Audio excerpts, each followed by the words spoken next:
Very good morning to all of you. Namaste. This is a Sunday morning, and I think Sundays have to be celebrated differently in order to make it feel like a Sunday during this lockdown period.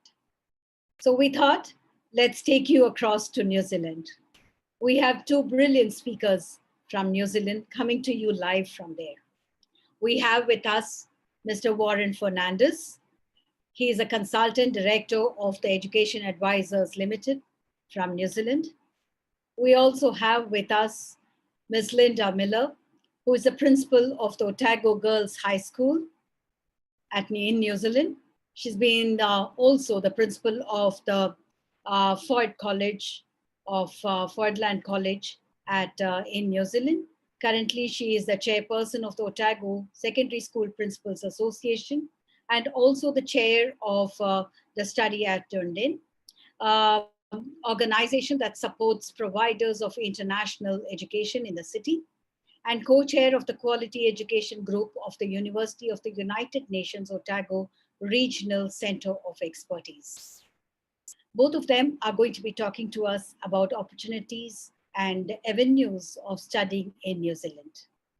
We will also know about the education pattern there, the kind of skills that are required, and what do they train their children on.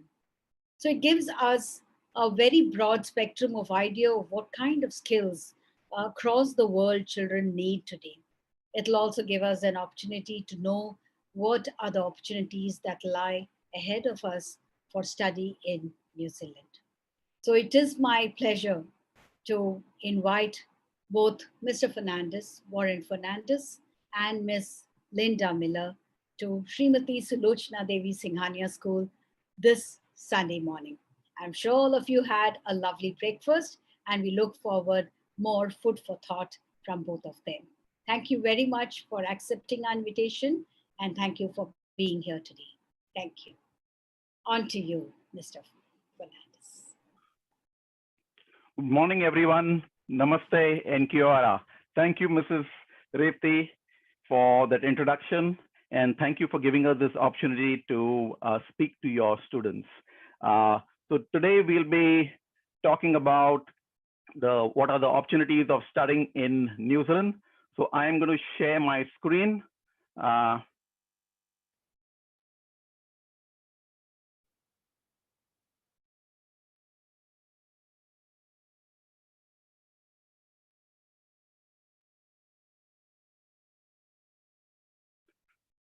As you know, we are from NZEA, which is New Zealand Education Advisors Limited. I will not go into this details at the moment, but we all know that knowledge required under compulsion obtains no hold in the mind. What it means basically that if you're forced to study, you will not retain that knowledge. So I'm sure at your age that you are wanting to do, and whatever you want to do, and that's what you do, you're able to retain and use that as knowledge. So I would like to share with you a small concept which will help you in life, which is called imagineering. Now, I will not take too much time on this. If you all can make a note of this, take a screenshot of this, and I will come back to this later. It means, in short, that whatever you want to do 5 years from now, think that, okay, fine, now we are in 2020, in 2025, what you want to be, and work backwards every year to see that you are accomplishing that goal. So if you're, for example, at the age of, say you're in 11th standard at the age of 15, in 2025, you'll be 20 years old. At 20 years old, then will you be completing your bachelor's degree, and in what stream? So from the education point of view, if you have chosen to do, for example, engineering, then you have to work backwards and see that have you taken steps to see that you get into engineering. So these are the various topics that we'll be talking about today. We'll be talking about what are the options of study after the 10th standard, what are the options of study after the 12th standard. We'll also talk about an experience program. So just a small, quick brief about New Zealand and our culture a bit. It was in between 1280 and 1350 that the Polynesians, which in this triangle that you can see here, from the various islands around here in New Zealand, that they came to New Zealand first. They developed this Maori culture. And today it is what we have New Zealand as a foundation of theirs been Maori. After that, you can see in my slide itself that it was Abel Tasman who came in, and then people from United Kingdom. Now, what is the reasons that you would like and why you should come to New Zealand? New Zealand has a world-class education. We say that we have got 8 universities in New Zealand, and all of them are top 3% in the world. The education system also in New Zealand is that it's the first out of the 35 economies. It's a research that was carried out, which instills future skills. What does it mean? It means that it makes students work ready. It makes you all ready to go and get jobs once you get educated into our New Zealand education system.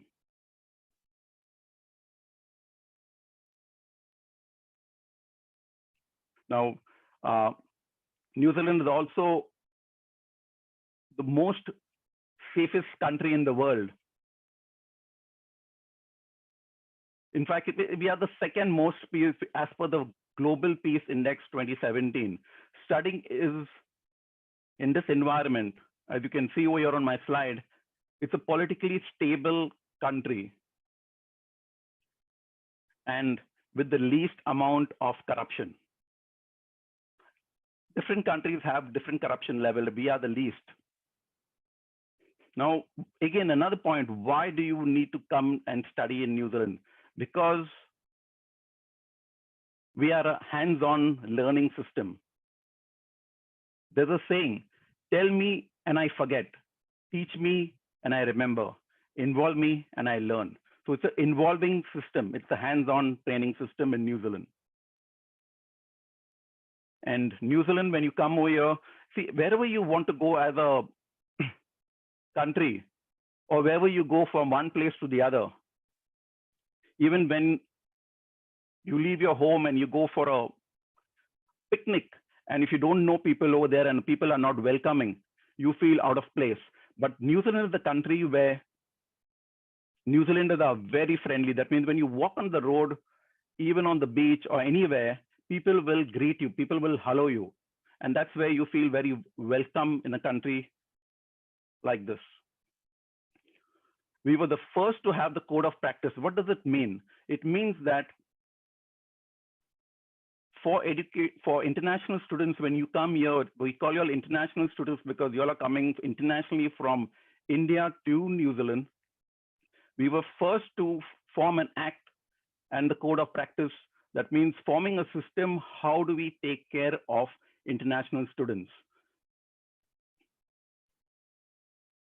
And I'm sure you know this, that learning in New Zealand is in English. It's similar to what India is. There are a lot of similarities between India and New Zealand. And one is that our education is in English.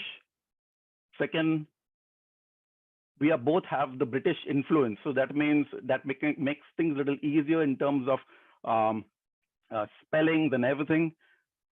Third is that both our countries have our independence connected to 1947.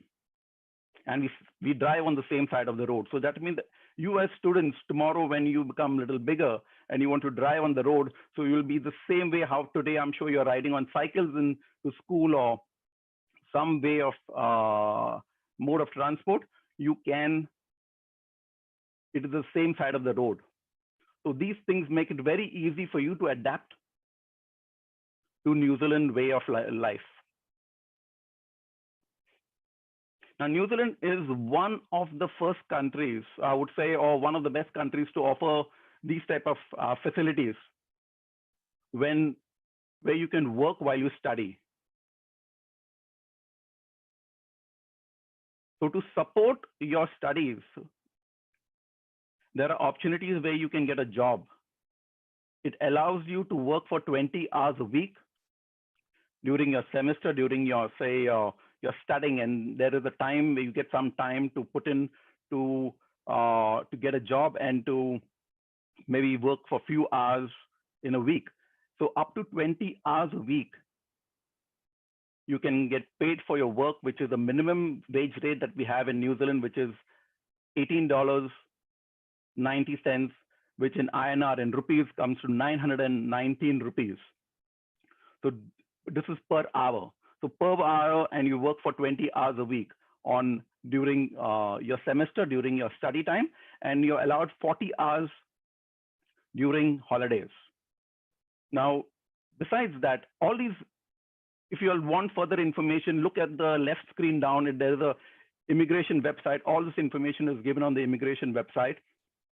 That besides that, that when you think of coming to study in New Zealand, mainly if you do a level 7 course, which is your bachelor's program, or you come after the 10th standard and you do your maybe do your 12th, 11th and 12th and 13 over a year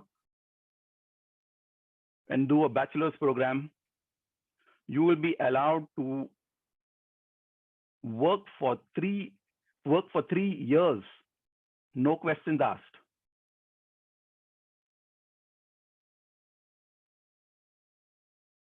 Another reason for you to come to New Zealand is studying in New Zealand is an opportunity for personal growth and development.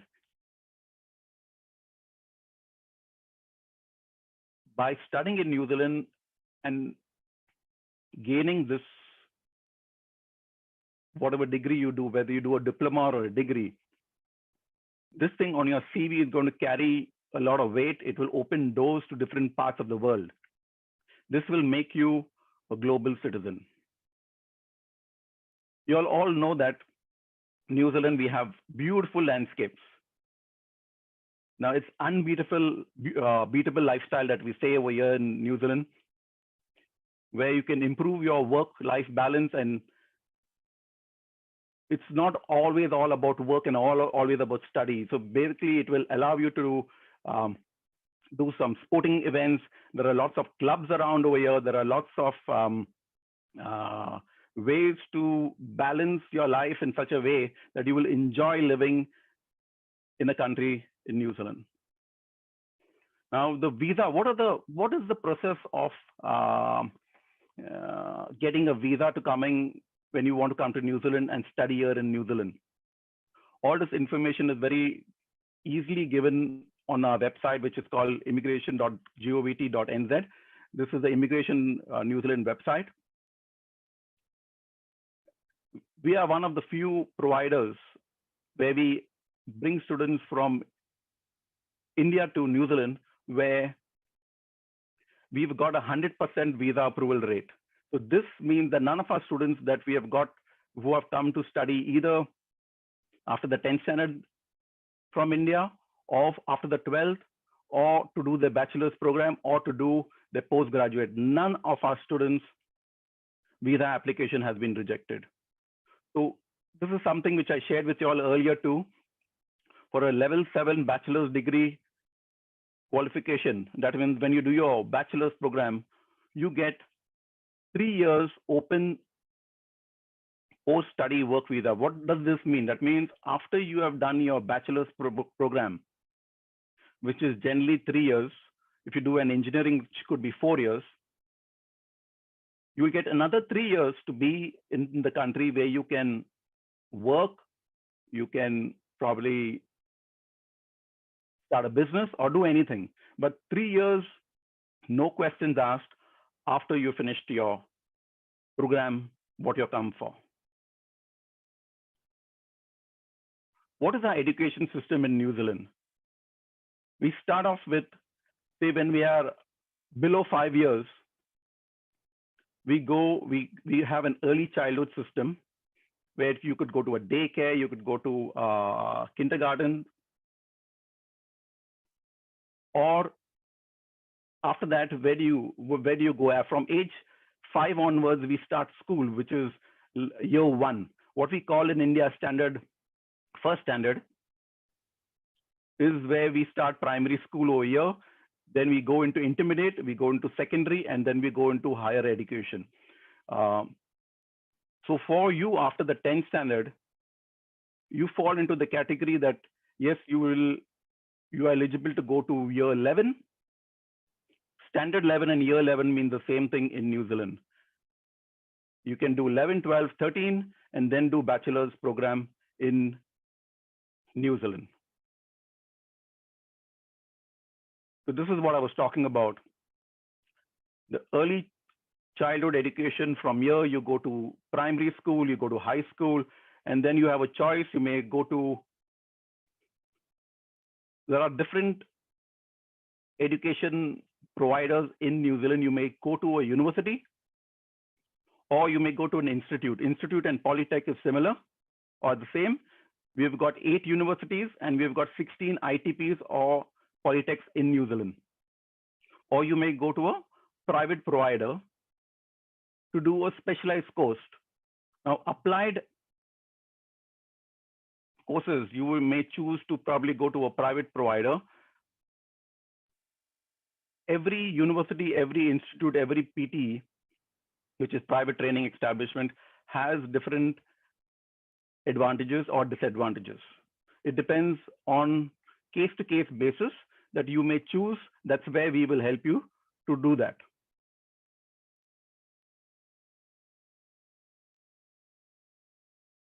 So when you finish your high school or your schooling after the 10th standard in India, and in case you want to come to New Zealand at that point of time, there is no requirement for IELTS test or any English tests. It is based on what subjects you are good in and what you want to achieve in life. And the advantages when you come to a high school in New Zealand after your 10th standard to do, maybe if there is a possibility that instead of going to year 11, because of the type of marks that you've scored in, depending on what you want to do, you may go directly to year 12, do year 12, 13, and then a bachelor's program. Now, when you do year 12 and 13, there is no requirement of English test. The only requirement is that you should achieve university entrance. What does it mean? It means getting certain credits in the subjects that you take. Now, I will hand over the presentation to Linda, who's the principal of Otago Girls. She will explain the different subjects and the opportunities that are there connected to high school. Thank you very much, and I'll see you a little later. Thank you very much, Warren. Namaste and kia ora koutou. Kia ora koutou is Māori, who are Indigenous people in New Zealand, for welcome and hello. So it's lovely to meet you all here today. I know it's your Sunday morning, it's actually our Sunday evening, so it's wonderful to be talking to you. As Warren said, I'm the principal of a secondary school in New Zealand, and I was just going to share some information with you about secondary schooling. I do have a PowerPoint, which I think is going to get put up. Thank you. So I'll talk a little bit about secondary schooling and the transition to tertiary education. So if we go to the next slide, please.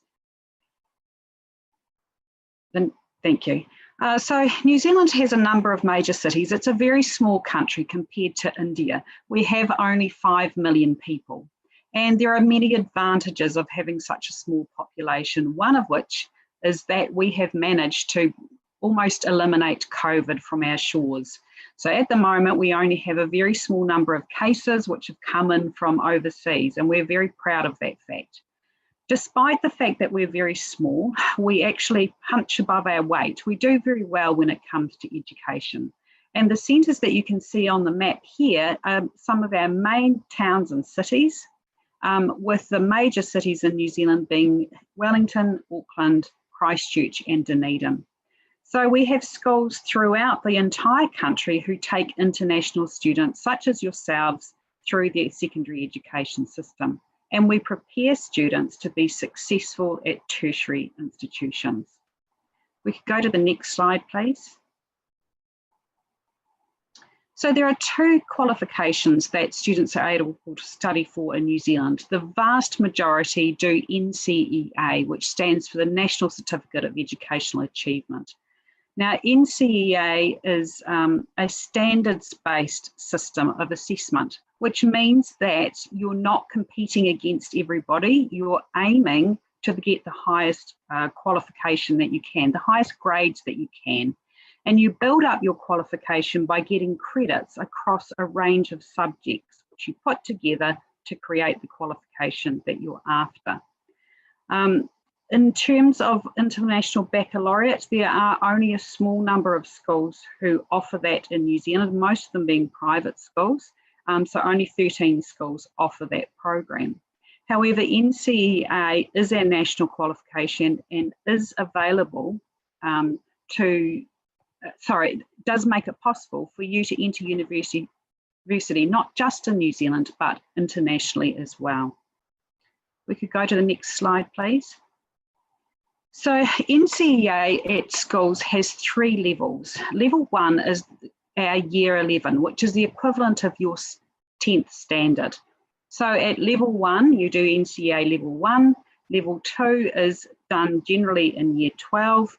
And level 3 and university entrance is achieved in year 13 for the vast majority of students. NZEA is a mixture of both internally assessed standards, so things and assessments that you do at school, and externally assessed standards, which are assessed generally by a national examination at the end of the year. And the flexibility this gives us is enormous. So if you're doing a practical subject, such as practical art, for example, you are assessed on the pieces of artwork that you do and get assessed throughout the year. If you're doing a subject like food technology, you would be assessed on the cooking or the preparation of food that you do throughout the year. And so the style of assessment fits what it is that we're actually assessing, rather than all being packaged into an end-of-year examination. Many of our students really flourish under this system because it's testing a range of skills and gives that flexibility. At level 3, you can either get level 3 and or university entrance. And university entrance does require a certain level of numeracy and literacy, as well as level 3 in a number of university approved subjects. Could we go to the next slide, please? So one of the key things about the New Zealand system of education is that it's very flexible. So those students who achieve level 2 NZEA are able to go on to trades academies, polytechnics, foundation studies at university, and level 2 can be either academic or vocational in focus. Level 3, similarly.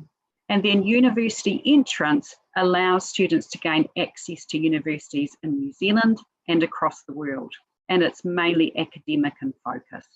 So any student can be doing a mix of both vocational and academic subjects that allows them to get into the university system, but also enables them to follow their passions.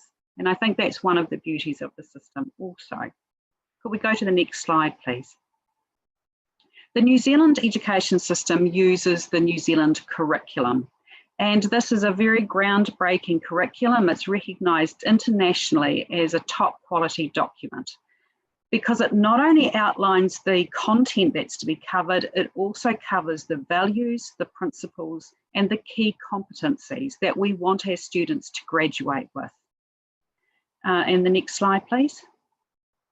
So this shows the vision, which is that young people who will be confident, connected, actively involved, lifelong learners. And our values, our key competencies, and our learning areas, of which there are 8, sit under this, with the principles.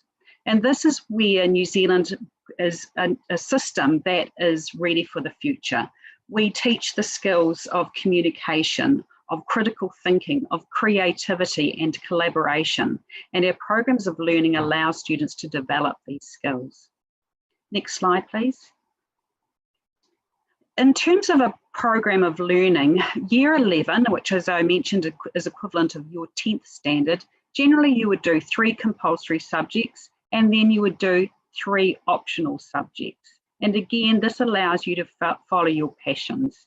Each school has a different mix of subjects and you can easily find out about individual schools and what they offer by looking at their websites.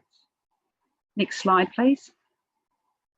At year 13, we usually study only 5 subjects, and by year 13, students are specialising in the areas that they really want to pursue, and that's determined by their interests and the qualifications that they want to go on and do.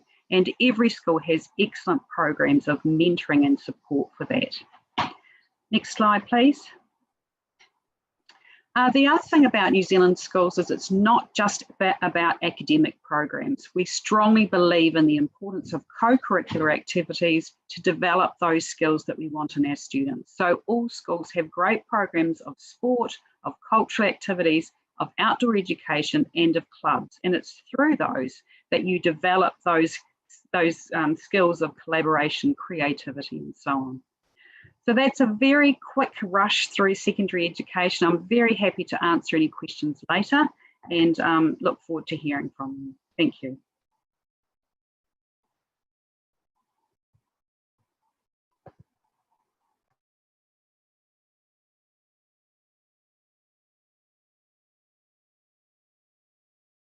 Thank you, Linda. And once again to me, and I would like to show you all a video of what is when you study in a high school, what is the type of homestay that you will live in. So there's an example of one person who studied in a school in Panjgini. He came to do after the 10th standard to New Zealand, and there's a short video of his homestay and how he lived in this homestay.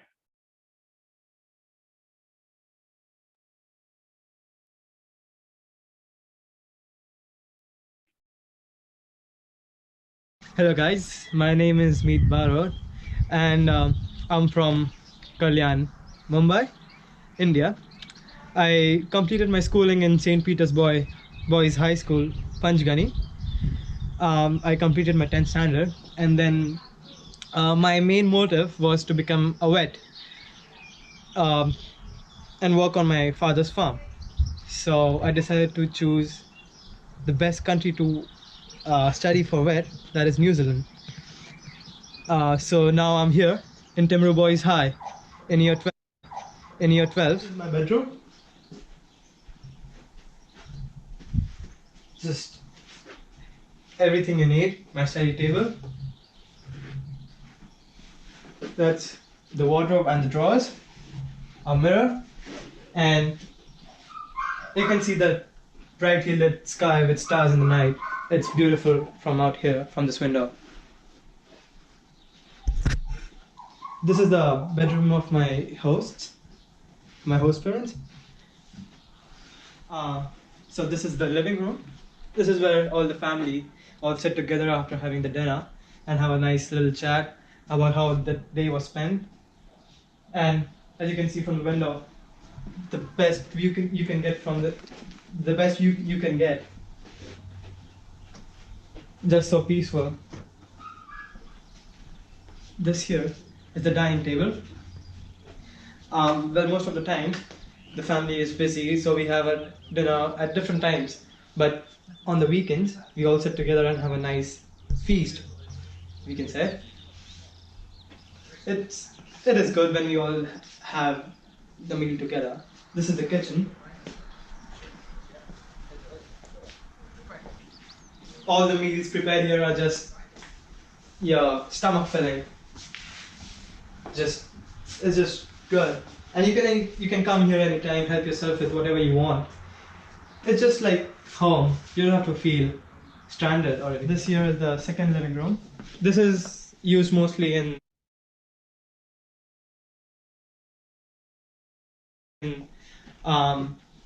winter. They lit up the firewood. This here is actually the children's block. The daughter of the host She was staying here. Now she shifted with her boyfriend, and the son still lives with them. He's at work at the moment. He is in this room, and this is the washroom, and even I use this washroom. It's always clean and nice and fresh.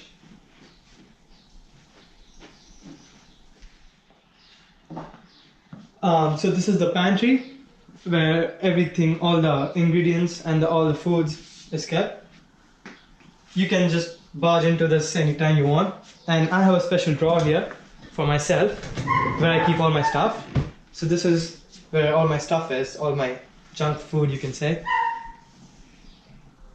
So I just come here anytime I want, help myself with chips, cereals, soups, noodles, pastas, anything. So you just don't stay hungry. This is my homestay. This is where I live. They're my host parents. He is Ewan Hollower, known as Hori, and she is Leanne Hollower. Hello. They just remind me of my home, and they never let me feel lonely. They always are there for me. They help me with anything I want, and they are just great guys. Thanks.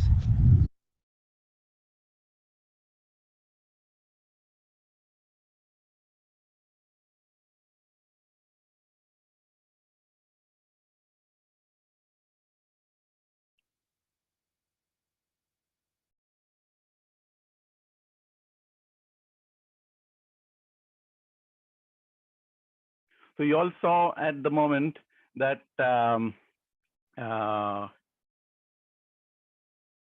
what is the homestay and where Meet Barrett has been staying. This is the photographs of various, when you choose to come to New Zealand, there's opportunities where you can gather with students. These are all students from the high school, where we meet once in a while and have a chat. This is what this high school is like. This is one of the students. I'll just take you quickly through the slides because we have to wrap up fast in a couple of minutes. So when you come to New Zealand, you wonder, okay, fine, what's it like? Who will meet you at the airport? We are here in New Zealand to meet you at the airport. We will make things, we'll hold your hand and take you to the various procedures and systems that are there in New Zealand. That's the advantage of coming through us. We are here based in New Zealand. So this is Om Gupta, who came to do after his 10th standard. He was in he studied in Manichi Cooper School in Juhu. These are students who are trying to see if they could do a flying lesson. You as a student will get to go for a lot of outings with friends. This is how, when you're studying, this is how in one of the schools, the cooking and cookery courses and the facilities that are available. Now, I spoke about work, that you can, when you're studying, you can work. Now, Meet Barrett worked in this also place, in this farmhouse where there were cows, and he was learning to become a vet. So he wanted to know how, so he got an opportunity to work in a place where there were cows. He was milking the cows and understanding things connected to cows. So he even was paid for his job. So what are the different universities in New Zealand? We spoke about 8 universities: the University of Auckland, University of Otago, Victoria University, University of Canterbury, University of Waikato, Massey University, Lincoln University, and AUT. Now, all these 8 universities are very good and top 3% in the world, but all of them have certain advantages and certain subjects that they would be much better than doing from the other university. That's where we come in to give you advice based on what you're wanting to do in life. So what are the fees like when you do a program? Like for a bachelor's degree program, or for a high school program is around 14,000 to 15,000 New Zealand dollars per year. That is equivalent to 6.5 to 7 lakhs rupees. And then you need another homestay cost. So roughly around 13 lakhs to 14 lakhs is your total 1-year cost per year when you're doing high school. But if you choose to come after the 12th and to do a bachelor's degree, the course fees are either 22,000 if you're doing it at a polytech, or around 30 to 35,000 even, not 32,000, but 35,000 even, depending on what you plan to do. What is the cost of living?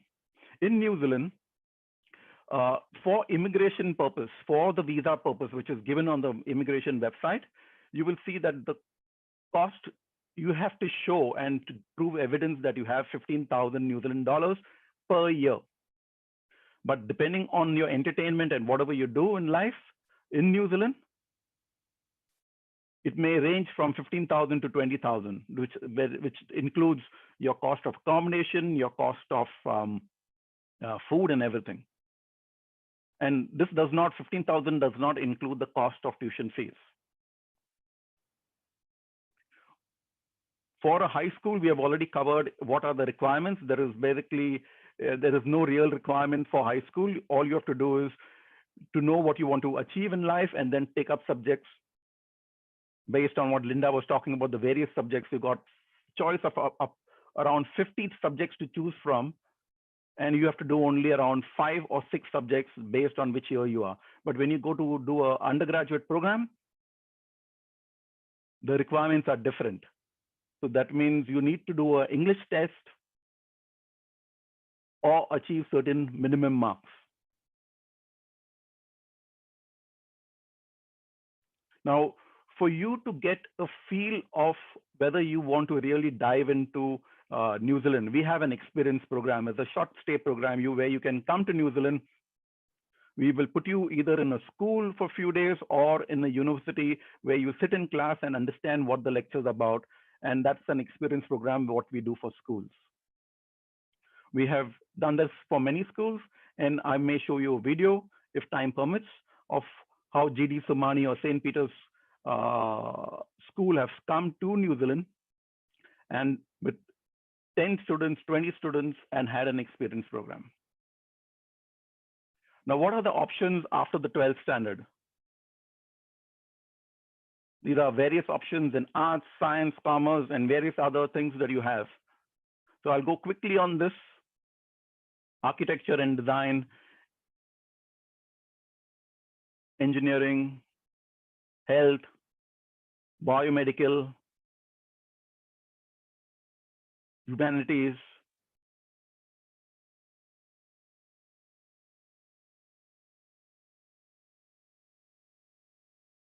business and law. And like I mentioned before, we are with you all the way, right from giving you advice. And we are a registered company in New Zealand.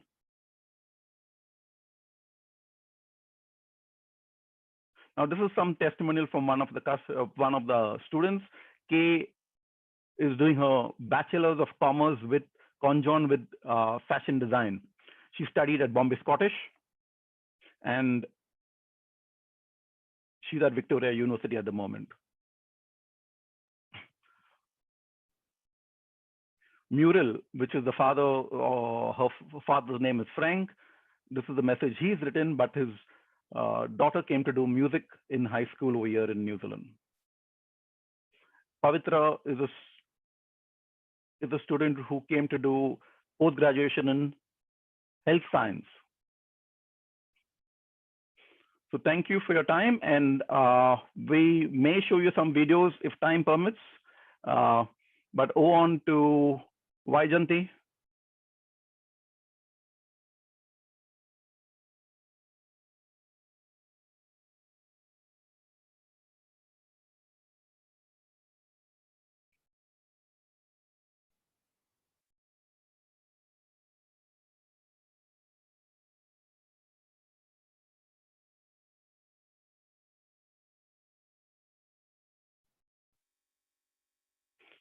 So one of the questions is that has come here. Can you all hear me? Yeah.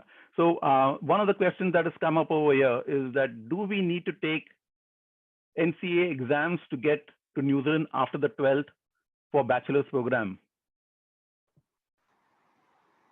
To gain entry to university, you can either get into university through NZEA if you study in New Zealand, or you can get into university with the qualifications that Warren had on his slide. So if you come directly from India, there would be an English IELTS requirement there, along with the grades that are outlined. If you come via New Zealand school, not only do you get a guaranteed place in a university of your choice, you also don't have to have that IELTS result.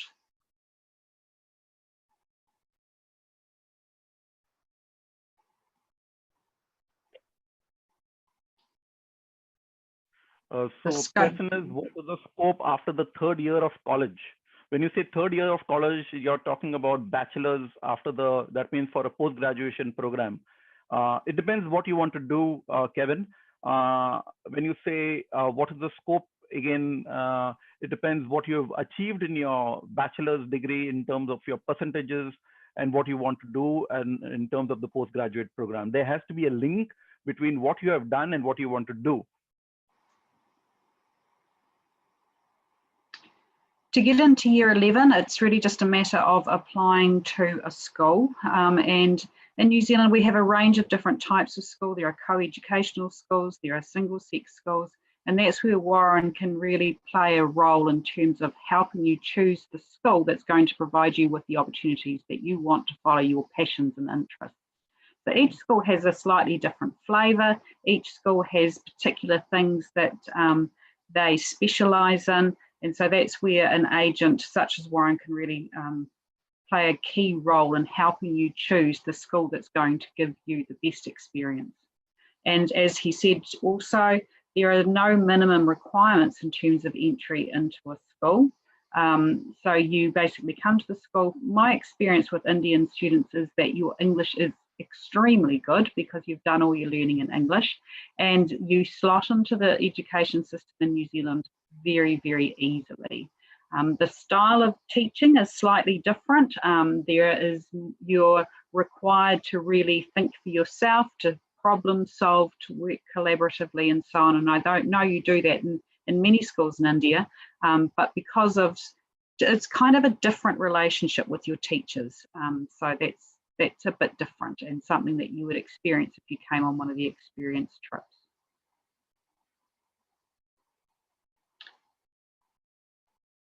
Is a homestay very common? One question is homestay very common? What other options are available? So Linda, you want to take it? Yeah, sure. Yes, homestay is very common in New Zealand. And as Warren mentioned earlier, every school that has international students is required to be a signatory to the Code of Practice. That means there are very strict rules around ensuring the safety of students and ensuring that students in homestays are happy and healthy and well. For example, our international directors will meet with students at least once every term, do surveys and meet with the homestay parents. All homestays are inspected before we accept them as a homestay parent, and all homestay parents are police vetted to ensure that there are no issues there. So it's a very safe and a very good way to really experience the true Kiwi culture. There are some schools who have hostels. Not every school has a hostel, and there are sometimes places in school hostels, but it tends to be more common to have homestay than hostel accommodation. Both are very good. So the advantages of being in a homestay is that you get to understand the culture very fast. So it will be easier for you to adapt to the New Zealand way of life. Although it is not very difficult, it is for people in Thane, Mumbai, it's so easy. So I'm originally from Mumbai, from Bandra, so which I've explained. So when I came first with my children, it was very easy for them to adapt. So can students work while they're studying in New Zealand? Yes, I think that's one of the slides that we covered, where we said you can work once you're in year 12 onwards. You are allowed to work for 20 hours a week during your course days and 40 hours during holidays. But obviously, when you first come into the country, we always suggest do not go for a job. understand New Zealand culture, understand the different things, then you can think about a job. Which is the best university for a degree in English? No, I think they would all fight over the rights for that. All of the universities offer excellent English programs, so it's probably more down to the type of lifestyle you'd like to have and the type of campus experience that you would like. They're quite different from one university to the other. The Otago University campus, for example, all students live on campus, so it's a very close kind of community, whereas Auckland University students kind of live much further away and they're more dispersed. So yeah, English, it's very good across all of the universities, so it really come down to where you wanted to be. Yeah, I'll just add a little bit something on, Linda spoke about residential places where you can, and Otago has, like for example, if you study at University of Otago, the University of Otago itself has around 25,000 students living in Otago. So what does it mean? It means not only international students, but also domestic students go over there and to live and study in Otago. So there is the question, is preference given to STEM students, or are students looking to in the liberal arts given equal preference? Is that for secondary school or tertiary, I'm wondering? If it's secondary school, there is no particular preference. One of the things that New Zealand schools are very good at is working out where students' passions and interests lie, and we provide very good STEAM programs as part of the compulsory side of what we do at school, but we also allow students to follow their, their passions in terms of the liberal arts and so on. In terms of entry into university, it depends on the university you're going to and the nature of the course you're doing. If you're wanting to study medicine, for example, at Otago, you would do a year of health sciences, and on the basis of your results, that would determine which health areas you could get into. Auckland University, on the other hand, has a competitive entry model for health sciences to get into medicine the first year. So Anushka has asked, is there a scholarship and how can we qualify for one? Again, this will depend on what you really want to do. Suppose you're coming for high school or after the 12th. Now, in case you choose, I'll give you different two situations.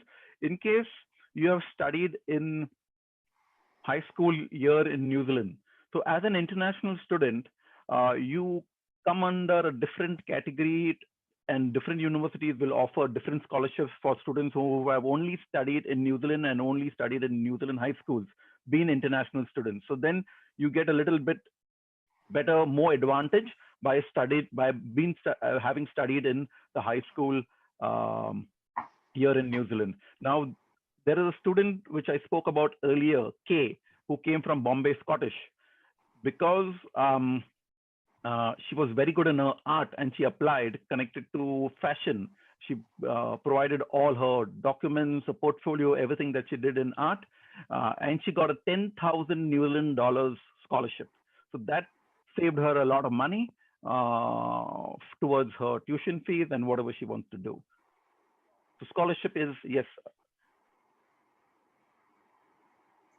I see there is a question about language qualifications. So IELTS, overall score of 6 and no bands below 5.5, paper-based TOEFL, overall score of 60 and a writing score of 21, or a C1 advanced in Cambridge English.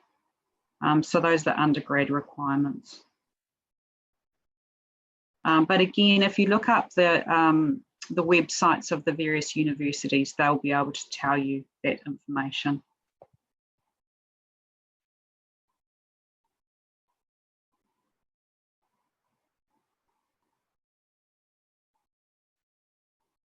Bachelor of Humanities, these universities are very competitive. Otago University would say they are. University of Waikato would say they are. So again, it probably comes down to the specific papers you wanted to study and so on. But again, Warren can really help you with that. So I'm just doing some maths in terms of you asked a question, Ria, whether what is the cost of the program in INR. So for per year, it is roughly around 30 to 34,000 when you do a program with a university. If a similar program is also available with the institute, which is the Polytech. Remember the Polytechs that I spoke about earlier, which are 16 institutes, ITPs that we call it in New Zealand. They are also government owned. So both the university and the institutes are government owned. So the only difference is the applied type of knowledge that you get in when you go to the institutes. But the cost over there is a little cheaper. That is around 22 to 24,000. It will differ from one institute or Polytech to the other. When I'm talking about 22 or 24,000, I'm talking about in New Zealand dollars. So New Zealand dollars, roughly for easy calculation, you take it as 50 rupees. Normally it is 48 rupees something per dollar. So if you say 22,000 into 48, if I take, is around 10,50,000 per year. So for each year, you'll have to plan to keep around 11 lakhs plus your cost of living will be around 7.5 lakhs, which is 15,000 New Zealand dollars. So that means it's roughly around, say around 17 lakhs to 18 lakhs per year for your bachelor's program in New Zealand if you do it with an ITP. When you do it with the university, it will be another $10,000, which is $10,000 is equivalent to roughly around 5 lakhs rupees, you can say, additional per year.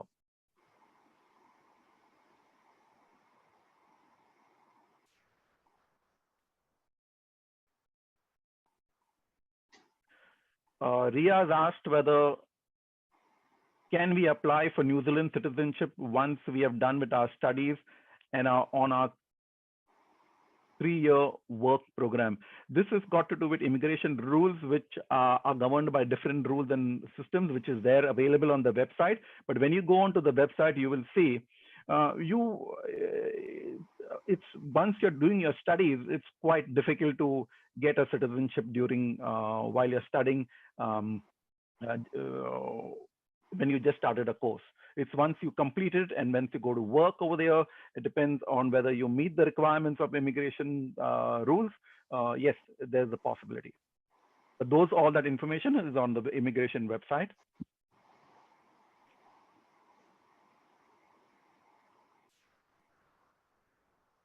Data analytics and information science. Sorry, I don't know the best universities for that. Warren, are you able to answer that? Data analytics, there are a couple of universities you may choose, either University of Otago, you may choose Victoria University, or you may choose even some of the ITPs are offering the similar things, like say EIT is offering it, RR offering these type of courses.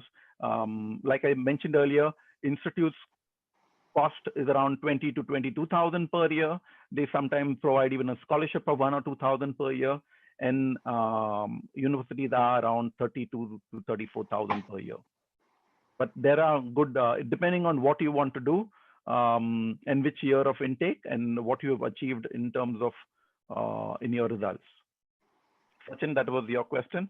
While Rishita is in the current situation, is there any online program for studying after the 10th grade?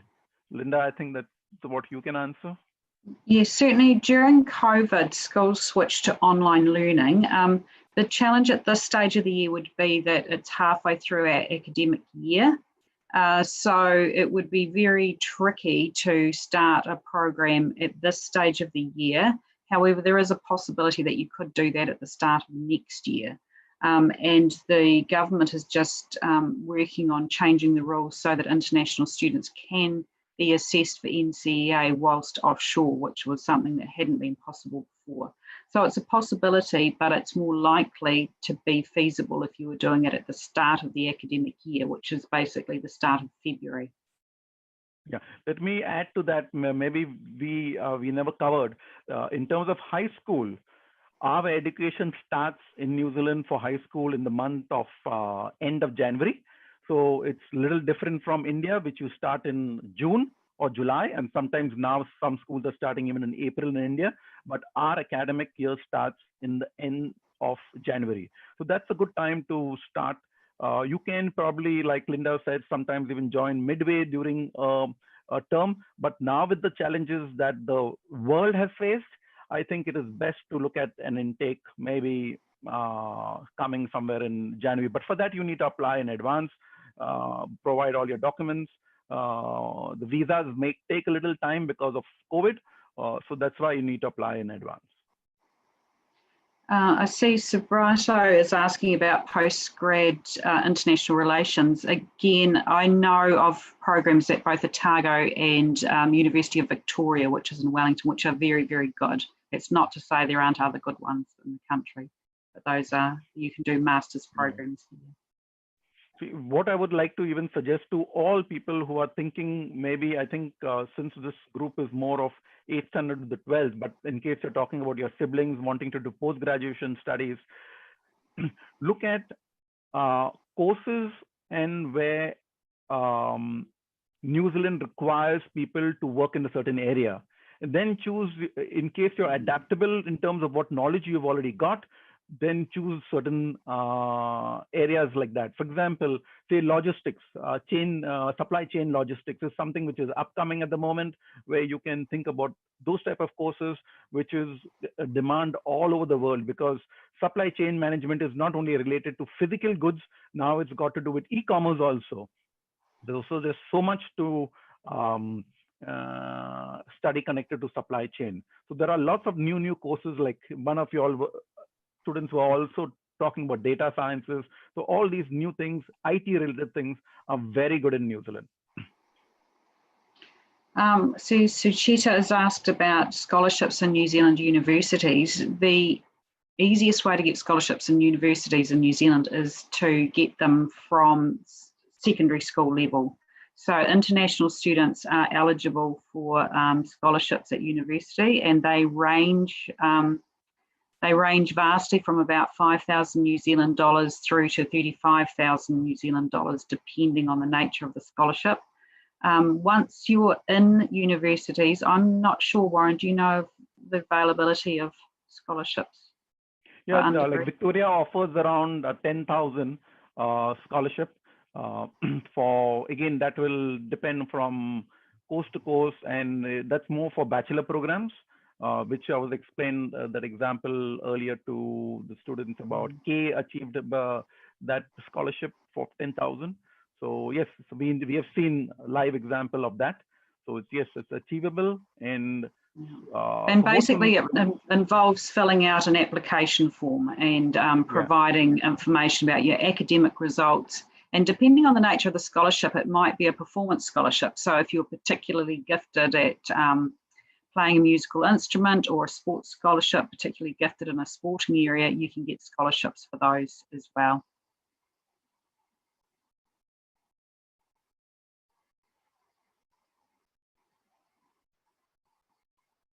Just one thing before we finish up, if you are thinking of coming to New Zealand for part of your secondary education, it really pays to be here for 2 years, so that you would come in our year 12, which is your standard 11th standard.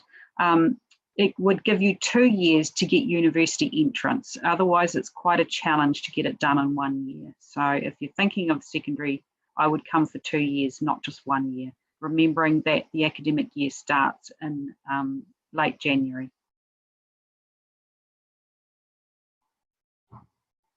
Yeah, so now I think all your questions have been sorted and answered.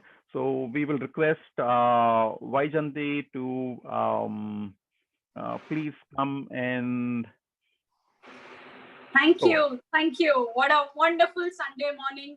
What a wonderful day it has been, with so much of information that you all have brought forth and helped all the Salonians to understand what it exactly would entail to study in a place like New Zealand.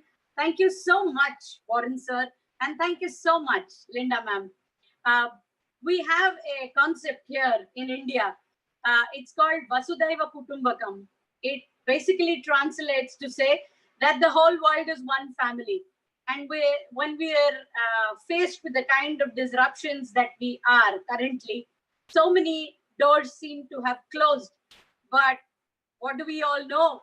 There are so many windows and doors which have opened up for us. And education seems to be moving ahead in leaps and bounds.